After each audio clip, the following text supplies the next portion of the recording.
মাতা সিদ্ধেশ্বরী জন্মোৎসবকে সামনে রেখে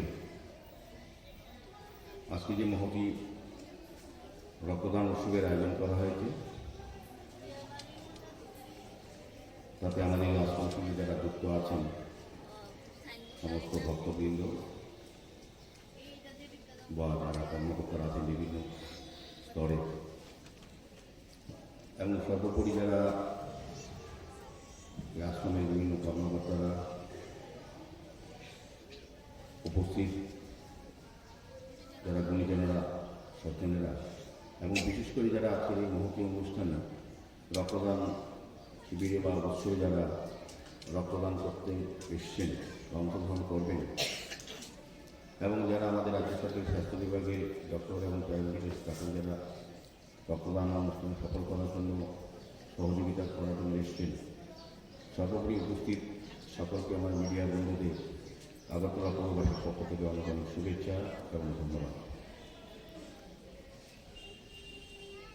আমাদের রাজ্যে এই রক্তদান শিবির বা রক্তদান উৎসব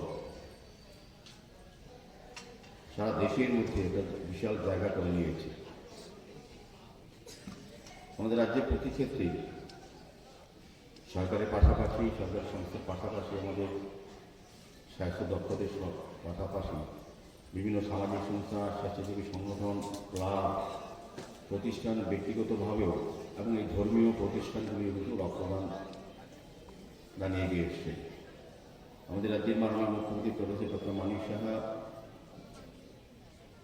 কিছুদিন আগে রাজ্যবাসীর কাছে এবং সমস্ত জনগণের কাছে আহ্বান রেখেছিলেন যে আমাদের রাজ্যের সরকার অনুমোদিত 12টি ব্লাড ব্যাংক এবং বেসরকারি 2টি ব্লাড ব্যাংকে যে রক্ত স্বল্পতা দেখা দিয়েছিল বা মাঝে মাঝে দেখা দেয়, সেই চাহিদা এবং জোগাড়ের ভারসাম্য রক্ষা করে এই ধরনের রক্তদান শিবির বা উৎসব, সেই আবেদনে সাড়া দিয়ে সারা রাজ্যের বিভিন্ন প্রান্তে, বিভিন্ন জায়গায়, বিভিন্ন ব্যক্তিগত উদ্যোগ, প্রতিষ্ঠান, স্বেচ্ছাসেবী বা ক্লাব, বা আমরা দেখেছি এই শহরে রাজ্যের বিভিন্ন ধর্মীয় প্রতিষ্ঠান এই ধরনের উদ্যোগ গ্রহণ করেছে এবং সরকারের আবেদনে সাড়া দিয়ে মুমূর্ষু রোগীকে বাঁচানোর জন্য রক্তদান শিবির বা উৎসবে তারা আয়োজন করেছে। এবং এখন করছে আজকে তারা, আমি বলবো এটা একটা বিশেষ দিক।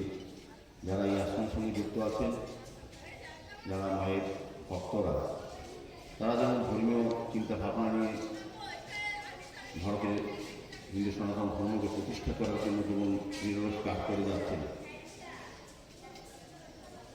পাশাপাশি সামাজিক দায়িত্ব, সামাজিক কর্তব্য হিসেবে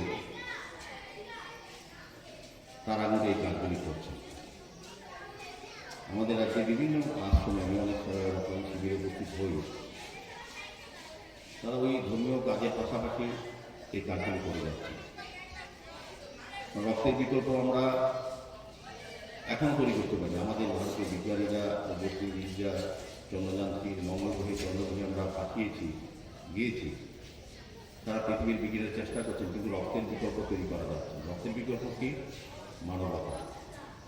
রক্তের বিকল্প আজকে যারা রক্ত দিচ্ছেন তাদের রক্ততে একটা পরিবারের মনুষ্য যদি বাঁচে, পাশাপাশি আর এই উপাদান থেকে 4 জন রোগীকে বিভিন্নভাবে সহযোগিতা করা যায়। পাশাপাশি যিনি আছে রক্ত দিবেন, যারা প্রদান করবেন, তারাও কিন্তু জেনে যাবেন তারা কতটা সুস্থ আছে। যেমন মনুষ্য রোগীকে বাঁচানোর জন্য তারা এই রক্তদানে গিয়েছে, পাশাপাশি নিজেকেও সুস্থ রাখার কিন্তু একটা আগাম বার্তা তারা পেয়ে যাবে আমাদের এই রক্তদানের মাধ্যমে, বিভিন্ন টেস্টের মাধ্যমে। কাজে উভয় তরফে কিন্তু আমি বলবো যে সহযোগিতামূলক একজনকে বাঁচানো যায়, পরিবারকে রক্ষা করা যায়, নিজেকেও রক্ষা করা, সুরক্ষিত রাখার ব্যবস্থা হয়।